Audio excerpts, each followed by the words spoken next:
Welcome to Bloodbath and Beyond. Today I'll be reviewing Murder Death Koreatown. True crime, found footage, conspiracy, madness.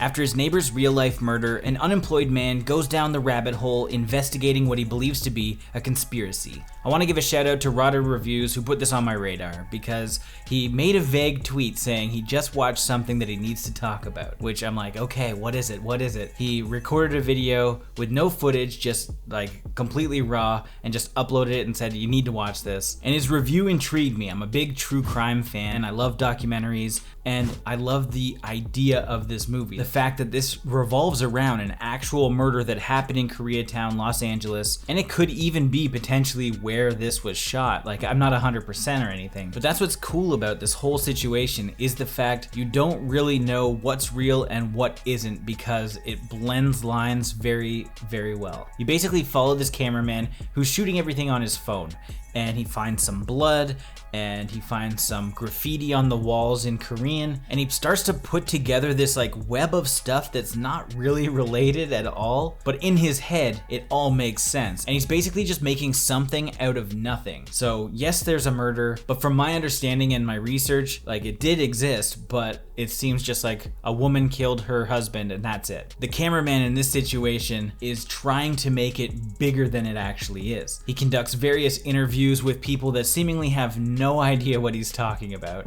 And that is what's kind of fun about this movie, is he does talk to people that are legit not actors about a real life murder to see where he can go with everything, to see if anyone will confirm his suspicions, even though they are completely fabricated. There used to be a couch right here with some like graffiti on it. What is it? A couch? And a homeless lady that used to live here? Yeah, it used to be a couch where you laughed. In many instances, the acting is pretty solid, but that's because it's completely unethical in the way that it was approached. This movie definitely exploits a homeless man and gets him to agree about certain plot points that this guy has kind of come up with. The homeless man, I'm sure, has no idea that this movie exists and that he's at the forefront of it.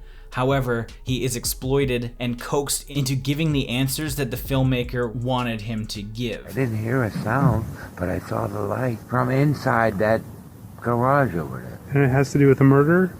I guess, if that's what you're investigating. Which does help the movie for sure, because this filmmaker then feels validated about certain ideas that he had, and he continuously pushes on and pushes on. And so the whole movie is just him putting things together that don't belong together to solve this murder, which he absolutely won't do. But why it's enjoyable is the fact that you can kind of see where he's putting some things together and you're like, okay, that's kind of a stretch, but let's see how this goes. And you just see him slowly descend into madness, and he spirals out of control to the point where he has no idea what's going on. He's completely delusional, and that's basically the whole movie. There's no jump scares or anything like that. It's not really like a scary movie, but there are tense moments because of the way that it's shot. This is a completely found footage movie shot on a phone, so it's very jarring. It's all over the place, just as if you were to kind of walk around with the phone. I mean, you get some of the wobbles from the auto stabilization. There's fast and erratic cuts from different random footage to just kind of make it seem like this guy's going along with his day and he's coming up with an idea, recording it, and then just moving on to the next thing. So while I can say that the acting was pretty solid, obviously the ones that I'm saying that about are not acting. Those are just genuine people that had no idea that they were being filmed for a movie. I can almost bet that these people didn't sign off on anything, and I think that's almost confirmed by the fact that the filmmakers don't want to be identified. There's no listings on IMDb for any of the actors or the director or anything like that, because they know what they did was not ethical. First off, you're exploiting the people in the movie because they don't know any better, and secondly, it's exploiting this murder that like legitimately happened just for something to do. And then on top of that, there are a couple people that did seem like they were acting, whether paid or not, or they were just friends or something. There's a big jump between somebody who is actually just like a really homeless person versus some guy on the street trying to like get through his lines or get to the point of his dialogue, because it didn't seem like there was a script, but maybe a loose idea and talking with the homeless man progress the story. But there's a handful of interactions from one-off people that are just bad actors. Look, you can't keep filming here. I'm gonna have to call the cops because the tenants keep complaining about you. It kind of takes you out of it because you're like, okay, well, this is a movie now. The whole idea and mystique about this is to come off as real as possible. And in many aspects it did, but the inclusion of these actors is what takes you out of it. I know I'm kind of like backtracking on my ethical stance, but if you're gonna be unethical in many other situations in this film, you may as well have gone all in and tried to find other people around the city that could talk to you about this murder, because it is a real murder.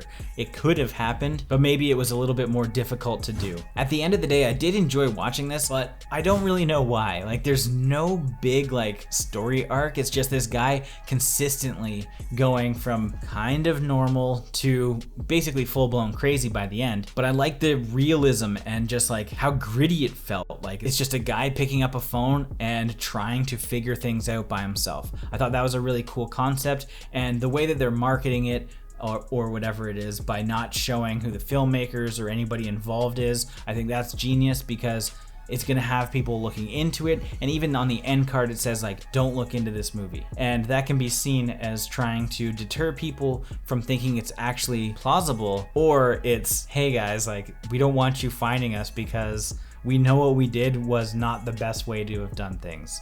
And maybe we feel guilty about it, maybe we don't, but don't find us. I don't know.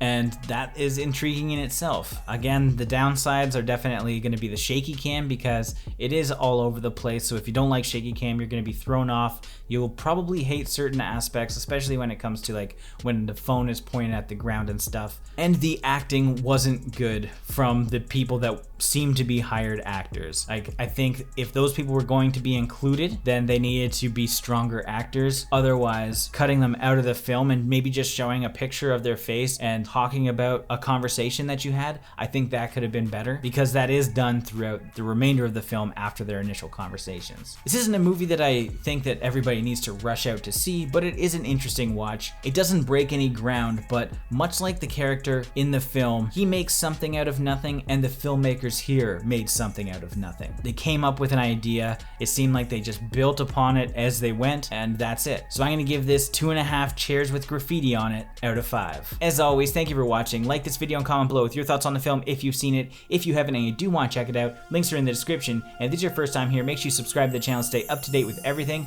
Bloodbath and beyond.